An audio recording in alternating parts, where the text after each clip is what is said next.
Hi viewers, welcome back to my new video in Code Master Lab. In this video, we are going to see a fraction, how to get a fraction value and quadratic equation, or not quadratic equation, it's a fractional expression which we will be taking and we will be determining how to get that. So first way, very simple way we'll do it, which is we'll just write that expression and get the result. Okay, for this we will take a double value which will be input value will be x, from the user will take the x value and we will do this fractional values. Okay, this is the jntulabs program, so you can go refer that.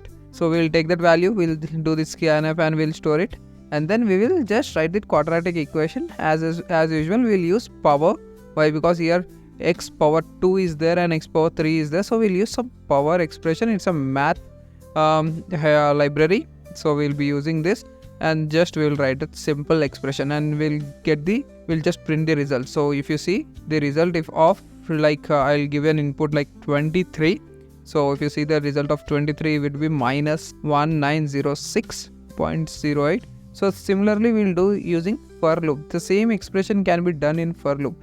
For loop we need I value. Here you need to understand, one is minus. If it is I is odd, it is minus. If it is even, then it is plus. So odd and even, so we'll determine if it is odd and even by using modulo. So reminder is 1, then it is like odd or even, so similar kind of thing. So we will take that result. If it is a result should be added with the power value of what we call like power of like x, the input value, with the I value, the iteration value, and that would be divided by the x multiplied by I. I feel like x multiplied by I is not the value. The 2 is 2. You should be. It will be multiple of 2. 2, 4, 6. So similarly, so 2 will be the value. So here you go. That's it. For 23, the same result you have received. So that's how you need to calculate for both, using the regular expression